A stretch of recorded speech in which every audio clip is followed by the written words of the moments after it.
Hello दोस्तों, आज हम द्रव के बारे में पढ़ेंगे। द्रव की अवस्थाएं क्या क्या है, द्रव क्या है उसके बारे में पढ़ेंगे। द्रव का वर्गीकरण करेंगे। आज की क्लास में हम सीटेट या रीट का टॉपिक है द्रव्य, और अन्य कंपटीशन के एग्जाम में भी आता है।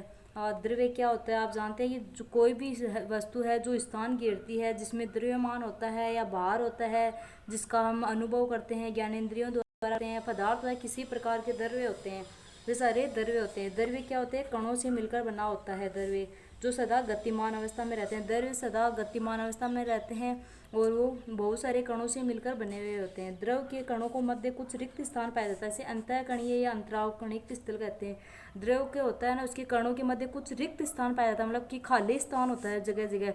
उस स्थान रिक्त स्थान होता है, उस स्थान को क्या बोलते हैं? अंतःकणीय या अंतरावणिक स्थल बोलते हैं। और द्रव के कण क्या होते हैं? वो एक दूसरे को आकर्षित करते रहते हैं, ताकि द्रव जैसे चुंबक है, एक दूसरे चुंबक के छोटे छोटे कण होते हैं द्रव के, वो चुंबक को आकर्षित करते हैं। द्रव की अवस्थाएं, द्रव की मुख्यतः 3 अवस्थाएं होती है, और जो अन्य आधुनिक वैज्ञानिक या वर्तमान है उसके अनुसार 5 अवस्था पाई जाती है द्रव की। ठोस अवस्था, पहली अवस्था है द्रव की ठोस अवस्था। देखिए ठोस अवस्था क्या होती है द्रव की। ठोस अवस्था वह अवस्था है जिसका आयतन और आकार दोनों निश्चित होता है। ठोस में क्या होता है? आयतन और आकार दोनों क्या होते हैं? निश्चित होते हैं। ठोस अवस्था कहलाती है।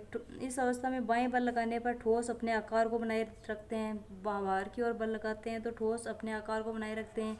बल लगाने पर ठोस टूट जाते हैं, जैसे ईंट है, पत्थर है, लकड़ी है, बर्फ है। ईंट के अपन बल लगा रहे हैं, ईंट को ऊपर से नीचे पटकते हैं तो वो टूट जाती है। पत्थर है, लकड़ी है, बर्फ को ऊपर से नीचे की डालते हैं तो वो टूट जाती है। इस प्रकार बल लगाते हैं, उस पर बाहर की ओर बल देते हैं तो वो टूट जाते हैं। फिर है द्रव अवस्था। देखिए द्रव अवस्था, द्रव्य की द्रव अवस्था दूसरी अवस्था। इसमें क्या होता है? आयतन तो निश्चित होता है, इसमें आयतन निश्चित होता है द्रव अवस्था में, लेकिन आकार क्या होता है? इसमें अनिश्चित होता है आकार। आयतन तो निश्चित होता है और आकार क्या होता है? अनिश्चित होता है। ये द्रव कहलाती है। द्रव की शांता होती है। शांता मतलब द्रव बहता रहता है, जैसे जल है, दूध है, तेल है आदि, ये द्रव अवस्था में होते हैं।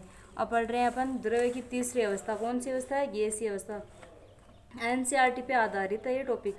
द्रव्य की वह अवस्था जिसका आकार और आयतन दोनों अनिश्चित होते हैं। इसमें गैस अवस्था में क्या होता है? आकार और आयतन दोनों अनिश्चित होते हैं, अनिश्चित। देखो ठोस में तो आकार और आयतन दोनों निश्चित होते हैं, और द्रव में आकार तो निश्चित होता है और आयतन तो निश्चित होता है और आकार अनिश्चित होता है। जबकि गैस में क्या होते हैं? दोनों ही अनिश्चित होते हैं, जैसे हवा है, हाइड्रोजन है आदि। इस अवस्था के कणों के मध्य आकर्षण बल क्षीण होता है तथा दूर दूर स्थित होते हैं। आकर्षण बल क्या होता है? इसमें क्षीण होता है और ये दूर दूर स्थित होते हैं, और इस कारण ये नियमित रूप से गति करते हैं। जैसे गैसीय अवस्था, ये गैसीय अवस्था में ये कण, और द्रव अवस्था में क्या होते हैं? ये पास पास हो जाते हैं। ठोस अवस्था में चिपके रहते हैं। इस प्रकार से निरंतर एक दूसरे से पात्र की दीवारों से टकराते रहते हैं। पात्र की दीवारों पर गैस द्वारा लगाया गया दाब प्रति इकाई क्षेत्रफल में स्थित गैस के कणों के कारण होता है। कि पात्र में जो दीवारों पर जो गैस द्वारा कोई दाब लगाते हैं, वो उसका क्षेत्रफल क्या होता है? गैस के कणों के कारण होता है उसका क्षेत्रफल। किसी ठोस के गैस के विसरण की दर उच्च या निम्न होती है। ये याद रखना इंपॉर्टेंट है कि कोई भी ठोस के लिए गैस के विसरण की दर किस प्रकार की होती है। ठोस में गैस के विसरण की दर किस प्रकार की होती है? दर क्या होती है? उच्च और निम्न होती है। फिर है प्लाज्मा, जो आधुनिक वैज्ञानिकों के अनुसार 2 अवस्था और बताइए, प्लाज्मा और बोस आइंस्टीन कंडेंस्ड है। ये 2 आधुनिक वैज्ञानिकों ने बताई है। द्रव की 5 अवस्थाएं। प्लाज्मा चौथी अवस्था मानी जाती है द्रव की। इस अवस्था में के कण अत्यधिक ऊर्जा वाले और अत्यधिक उत्तेजित होते हैं। प्लाज्मा में क्या होते हैं? द्रव अवस्था में अत्यधिक ऊर्जा वाले होते हैं इसके कण, और उत्तेजित अवस्था में होते हैं ये कण आयनीकृत गैस के रूप में रहते हैं, आयनों के रूप में रहते हैं ये कण। जैसे फ्लोरेसेंट ट्यूब और नियोन बल्ब में प्लाज्मा होता है। फ्लोरेसेंट ट्यूब होती है ना, और नियोन होता है जो बल्बों में होता है, उसमें प्लाज्मा होता है। नियोन बल्ब के अंदर नियोन गैस और फ्लोरेसेंट ट्यूब के अंदर हीलियम या अन्य कोई गैस होती है। नियोन बल्ब होता है उसमें तो नियोन गैस भरी जाती है हमेशा, और फ्लोरेसेंट ट्यूब होता है उसके अंदर कौन सी गैस भरी जाती है? हीलियम गैस भरी जाती है, याद रखना। विद्युत ऊर्जा प्रवाहित होने पर गैस आयनीकृत हो जाती है, और उसमें विद्युत ऊर्जा होती है जो प्रवाहित होती है, उसके कारण वो गैस क्या होती है? आयनीकृत हो जाती है, कि आयनों में बढ़ जाती है गैस। इसके कारण आवेशित होने लग जाते हैं, जैसे धनात्मक है कोई, ऋणात्मक, इस प्रकार आवेशों में बढ़ जाती है। कण के आवेशित होने से ट्यूब या बल्ब के अंदर चमकीला प्लाज्मा तैयार हो जाता है, और कणों के आवेशित होने से ट्यूब या बल्ब के अंदर चमकीला प्लाज्मा तैयार हो जाता है। गैस की प्रकृति के अनुसार इस प्लाज्मा में एक विशेष रंग की चमक होती है। प्लाज्मा के कारण ही सूर्य और तारों में चमक होती है। सूर्य और तारों में चमक किसके कारण होती है? प्लाज्मा के कारण। और ऊंचे तापमान के कारण तारों में प्लाज्मा बनता है, ये याद रखना। प्लाज्मा होता है, सूर्य और तारों में चमक किसके कारण होती है? प्लाज्मा के कारण। और ऊंचे तापमान के कारण ही तारों में क्या बनता है? प्लाज्मा। अब है पांचवी व्यवस्था, कौन सी व्यवस्था है? बोस-आइंस्टीन कंडक्टेन। बोस-आइंस्टीन कंडक्टेन, यह द्रव की पांचवी अवस्था है। जैसे वायु के घनत्व में 1,00,000वें भाग जितने कम घनत्व वाली गैस को बहुत ही कम तापमान पर ठंडा करने पर यह BC बोस-आइंस्टीन कंडक्टेन में परिवर्तित हो जाती है। कि कोई भी वायु है उसके घनत्व के 1,00,000वें भाग से जितने कम घनत्व की गैस होती है उसको बहुत कम तापमान पर ठंडा करते हैं तो यह बोस-आइंस्टीन कंडक्टेन में परिवर्तित हो जाती है। यह है द्रव की अवस्थाएं। अब देखो द्रव की अवस्थाओं का अंतः परिवर्तन किस प्रकार का होता है कि ये द्रव की अवस्थाएं परिवर्तित रहती है एक दूसरे में परिवर्तित किया जाता है, किस प्रकार किया जाता है? देखिए, जो देखो कोई ठोस है और ये द्रव है और ये गैस है। ठोस, द्रव, गैस तीनों है। इसमें क्या होता है? ठोस को द्रव में बदलते हैं अपन। ठोस को द्रव में बदलना, ये कौन सी क्रिया कहलाती है? संगलन। ठोस को द्रव में बदलने की क्रिया क्या कहलाती है? संगलन। और ये द्रव है, इसको वापस अपन ठोस में, जैसे पानी है, पानी को वापस बर्फ में जमाते हैं अपन, तो ये क्रिया क्या कहलाती है? जमना। और जो बर्फ है, बर्फ को पानी में कन्वर्ट करते हैं तो संगलन कहलाती है।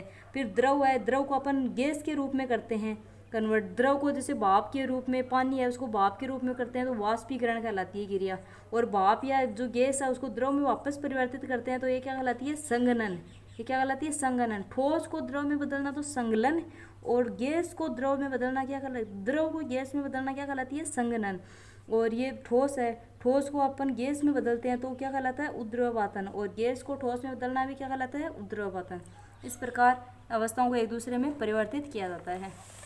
हम देखो द्रव पर ताप परिवर्तन का प्रभाव। द्रव पर ताप के परिवर्तन का क्या प्रभाव पड़ता है? देखिए, ठोस के ताप बढ़ाने पर, कोई ठोस है, ठोस पदार्थ है, उसका टेम्परेचर है, ताप है, वो बढ़ाने पर उसके कणों की गतिज ऊर्जा बढ़ जाती है। बढ़ाने पर क्या होती है? कणों की गतिज ऊर्जा भी बढ़ जाती है। ठोस का ताप बढ़ाने पर कणों की गतिज ऊर्जा भी बढ़ जाती है। गतिज ऊर्जा में वृद्धि होने के कारण कण क्या होते हैं? तेजी से कंपन करने लग जाते हैं। गतिज ऊर्जा में वृद्धि होने के कारण क्या होते हैं? कणों में तेजी से कंपन करने लग जाते हैं। ऊष्मा के द्वारा प्रदत्त की गई ऊर्जा कणों के बीच के आकर्षण बल को पार कर लेती है। इस कारण कण अपने नियत स्थान को छोड़कर अधिक स्वतंत्र होकर गति करने लग जाते हैं। कि ये ऊष्मा प्रदान करते हैं, अपन ऊष्मा देते हैं तो कणों के बीच क्या होता है? आकर्षण बल को वो पार कर जाती है।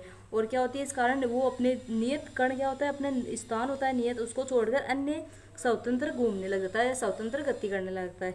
एक अवस्था ऐसी आती है कि ठोस पिघलकर द्रव में परिवर्तित हो जाता है, और ठोस को पिघलकर द्रव में परिवर्तित हो जाता है। ठोस का द्रव में पिघलना क्या कहलाता है? संगलन। और जिस ताप पर ठोस पिघलकर द्रव में बदलता है यही गलनांक भी कहलाता है। क्या होता है? ठोस का द्रव में बदलना क्या कहलाता है? गलनांक। और गलनांक क्या होता है? अशुद्धि में की उपस्थिति, गलनांक में ज़्यादा मात्रा में अशुद्धि है तो क्या होता है? इसका अशुद्धि में ये घट जाता है। और याद रखना बर्फ का गलनांक कितना होता है, ये एग्जाम में पूछा भी गया है। बर्फ का गलनांक क्या होता है? 273.16 केल्विन। 273.16 केल्विन। और तापमान का अंतर्राष्ट्रीय मात्रक केल्विन में के लिखते हैं अपन। और 0 डिग्री सेल्सियस में क्या होता है इसका मात्रक बर्फ का? 273.16 केल्विन। 273.16 केल्विन। और हम दशमलव में बनाकर इसको 0 डिग्री सेंटीग्रेड लिखते हैं तो 273 केल्विन ही मानते हैं इसको। अब देखिए आगे, गलनांक बिंदु पर ठोस का द्रव में बदलना। अभी बताया था, आगे समझाया था कि ठोस का द्रव में बदलना क्या कहलाता है? संगलन। किस अवस्था में? गलनांक बिंदु पर। गलनांक बिंदु पर। और ताप पर ठोस का द्रव में बदलना क्या कहलाता है? गलनांक।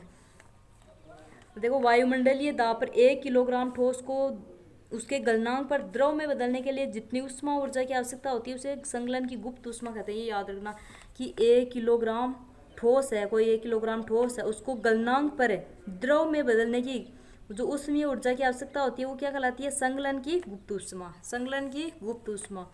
अब देखो, वायुमंडलीय दाब पर वह ताप जिस पर द्रव उबलने लगता है उसे क्वथनांक कहते हैं। कि वायुमंडल की उपस्थिति में जो द्रव होता है, पानी होता है, वो उबलने लग जाता है, वह क्या कहलाती है? वो क्रिया क्वथनांक। क्या कहलाती है? क्वथनांक।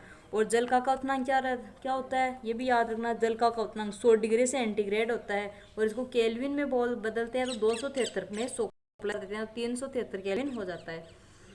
और अशुद्धि की उपस्थिति में क्या होता है? क्वथनांक बढ़ता है। अशुद्धि की उपस्थिति, गलनांक तो क्या होता है, अशुद्धि होती है तो उसकी उपस्थिति में घटता है, लेकिन क्वथनांक क्या होता है, अशुद्धि की उपस्थिति में बढ़ता है। द्रव की वाष्प या गैसीय अवस्था में परिवर्तन की क्रिया क्या कहलाती है, वाष्पीकरण या क्वथनांक।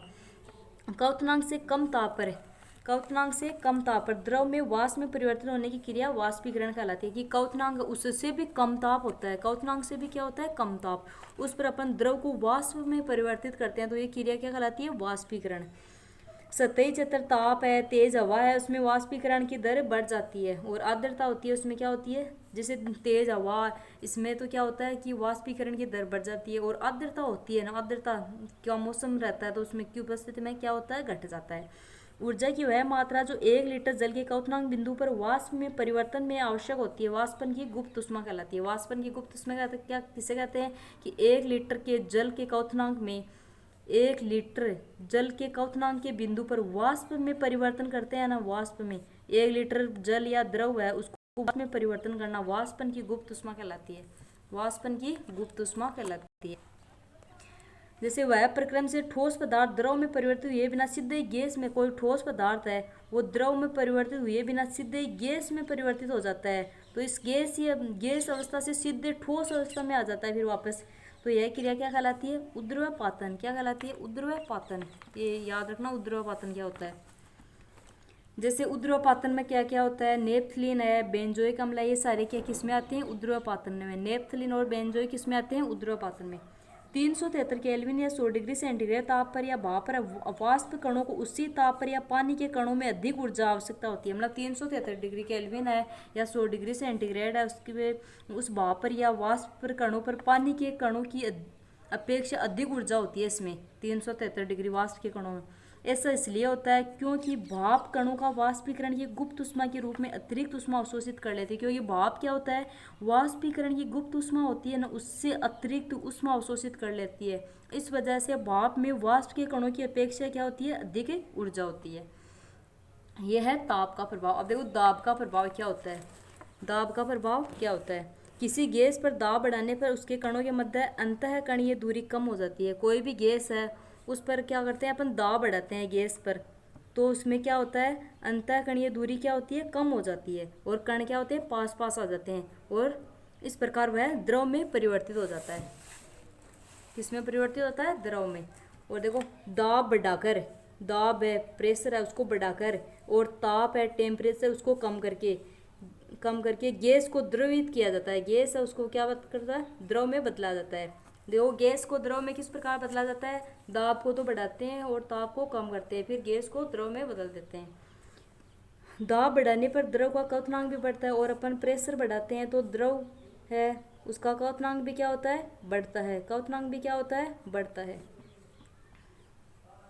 देखो शुष्क बर्फ किसे कहते हैं, आइस ड्राई। ये क्वेश्चन इंपॉर्टेंट है, एग्जाम में पूछा जाता है। शुष्क बर्फ CO2 होती है ना, CO2 उसको शुष्क बर्फ बोलते हैं, शुष्क बर्फ। ये क्वेश्चन आया हुआ भी है।